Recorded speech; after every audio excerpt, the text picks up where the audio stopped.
ये जो अभी एक न्यू कंट्रोवर्सी आई है विद शाम इदरीस एंड डकी, ये क्या है एंड व्हाट इज इट? वो असल में वो अंडरटेकर का होता था ना, जिंदा हो जाता था। शाम इदरीस अंडरटेकर की तरह एकदम से जिंदा हुआ 7 साल के बाद।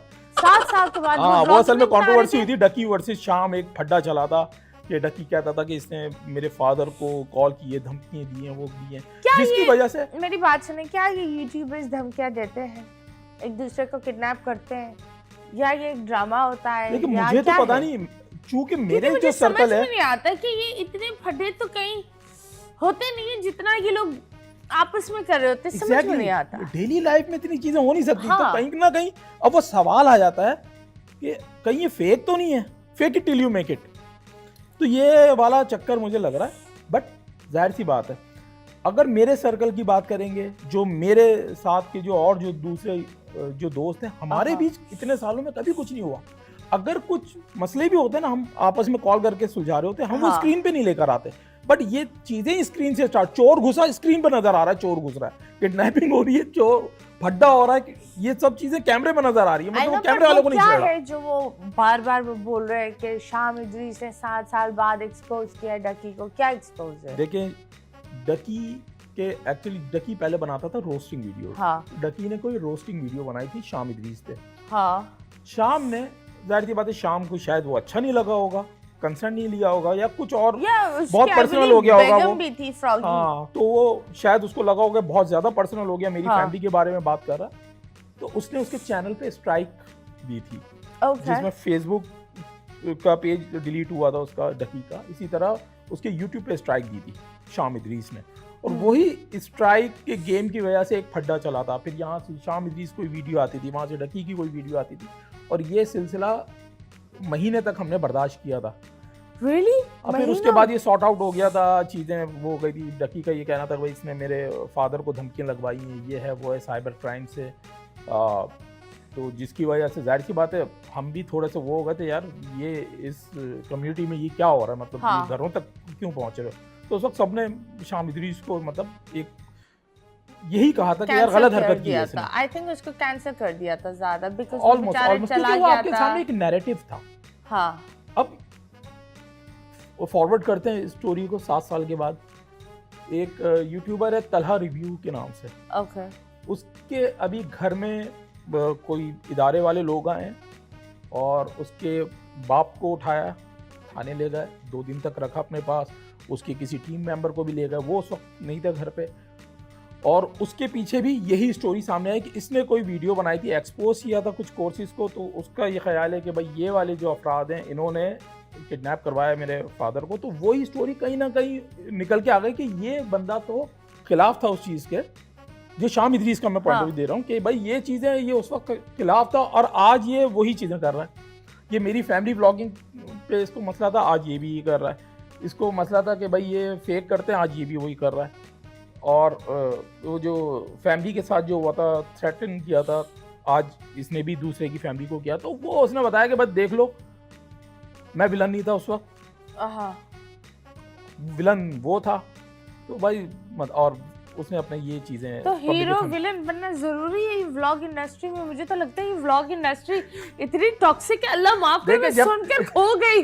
जब तक चैंपियंस ट्रॉफी स्टार्ट नहीं होती है तब तक ये एंटरटेनमेंट आपको डिजिटल पे मिलता रहेगा।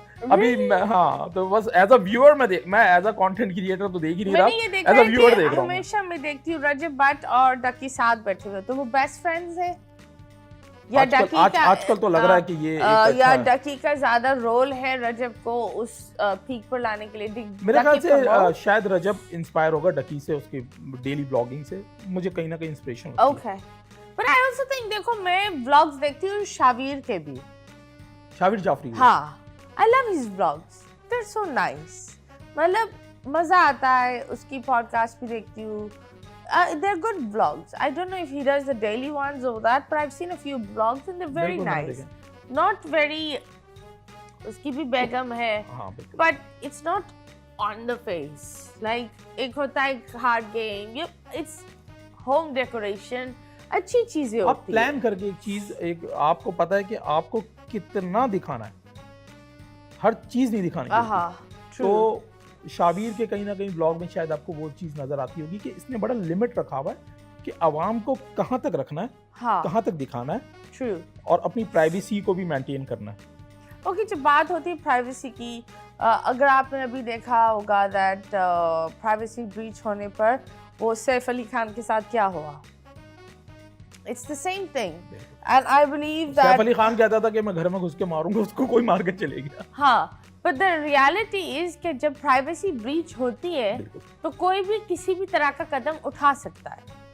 देखिए सोसाइटी में हर तरह के लोग हाँ हैं और जैसे मैंने कहा आपको कि बाहरी दुनिया को ये चीज़ें बड़ी फैसिनेट करती हैं। जब भी हर बच्चा आजकल डॉक्टर नहीं बनना चाह रहा है, वो यूट्यूबर बनना चाह रहा है। क्यों?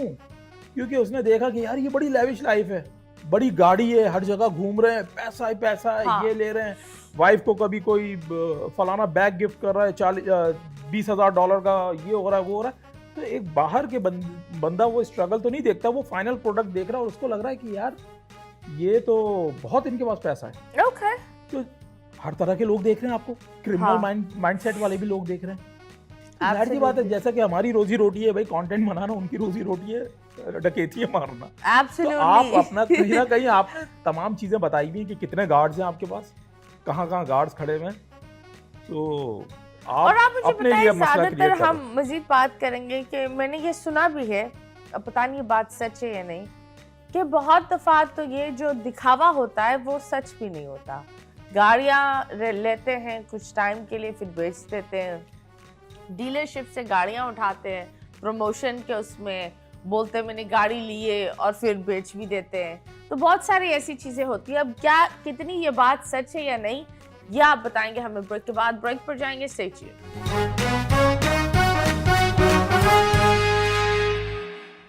Welcome back ideas, you guys are watching 21mm and हमारे साथ हमारे प्यारे से मेहमान Mubeen sir. And at the same time मैं ये बोलूँगी कि उन्होंने बहुत सारे लोगों के बारे में बहुत सारी बातें बोली।